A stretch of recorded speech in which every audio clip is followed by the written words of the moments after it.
Hey guys, so my wife and I watched The Adam Project last night, and in my opinion, it might be the best time travel story I've seen in a long time. This is largely due to the fact that we don't spend a lot of time on the time traveling elements. It's mostly just the vehicle that gets us going. The bulk of the story revolves around the present and future versions of our protagonist coming to terms with their father's passing, uh, and learning from each other that the way they've been dealing with it since they were a child has been not great, to say the least. Um, Walker Scobell and Ryan Reynolds do a great job working off each other in that sense, and you really feel like that Scobell is somebody that could grow up into being Ryan Reynolds. Just turn it off. Hey guys, so my wife and I watched The Adam Project the other night, and we both really enjoyed it. In my opinion, it's one of the best time travel movies I've ever seen, largely in part due to the fact that we don't focus too much on time travel or spend a lot of needless time trying to explain how it works.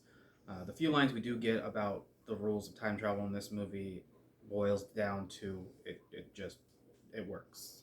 Um, on top of that, I think the casting was great. Ryan Reynolds, as always, is just playing Deadpool in a different font, but I think we've all come to love that about him and would be confused if he did anything different. His co-star is really great at working off of him, and they chose someone you could absolutely see growing up to be Ryan Reynolds. Uh, if I had to pick one complaint about the casting, it would be Mark Ruffalo. Not that he was bad, he did very well, great actor, I love him in everything. It's just really hard to look at him and not see the Incredible Hulk at this point.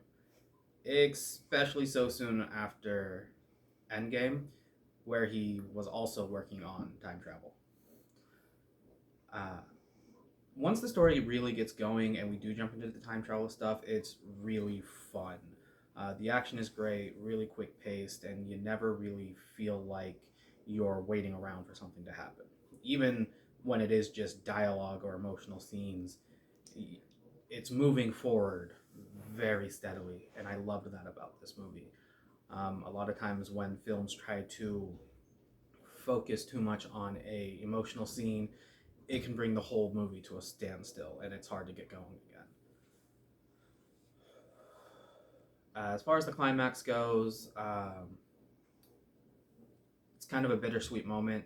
You do kind of see it coming. There was really only a couple of ways the story could have ended. What makes this movie special is the way that we get there and the way that it's handled.